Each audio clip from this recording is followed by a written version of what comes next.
महाराष्ट्राच्या इतिहासामध्ये पहिल्यांदाच असं असेल की आयुक्तांनी असे इनिशिएटिव्ह घेतले असं मला ते बघितल्यानंतर असं वाटतं की प्रशासन सर्व पक्षांच्या दारी असा कार्यक्रम सुरुवात झाले की काय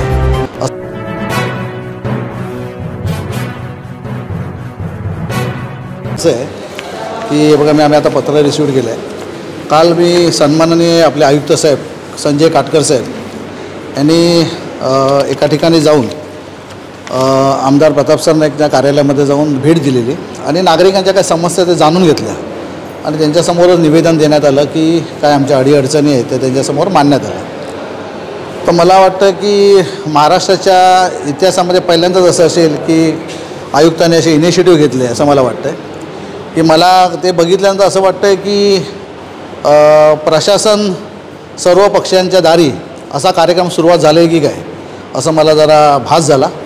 म्हणून मी पण त्यांना पत्र दिलं आहे महाराष्ट्र निर्माण सेनेच्या वतीने की जसं तुम्ही त्या शिवसेनेच्या पक्षाच्या व्यासपीठावर गेलेलात तसं महाराष्ट्र निर्माण सेनेच्या पण व्यासपीठावर आपण येऊन, कारण आमच्या पण ऑफिसमध्ये भरपूर समस्या येतात नागरिकांच्या आणि त्या हिशोबाने त्यांनी पण त्या ठिकाणी येऊन भेट द्यावी आणि नागरिकांच्या ज्या समस्या असतील त्या आम्ही त्यांच्यासमोर पण एक निवेदन देऊ इच्छितो।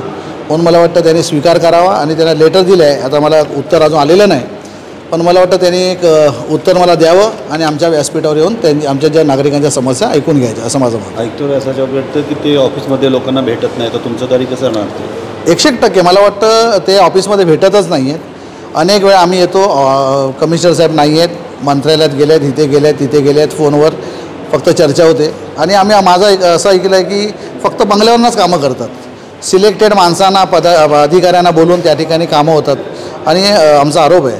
तर मला वाटतं आयुक्त साहेबांनी ही नवीन मोहीम काय चालू केली की असं मला जरा भास होतो आहे।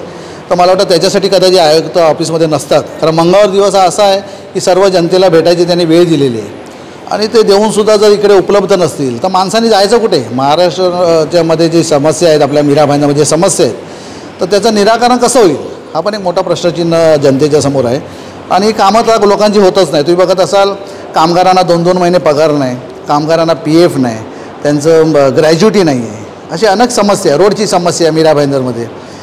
तुम्ही बघायला परवाच आम्ही एक विषय घेतलेला बोर्डाचा, अझीमभाई आमचे जे पत्रकार त्यांनी मला इंटिमेशन दिल्यानंतर ताबडतोब आम्ही त्या ठिकाणी गेलो।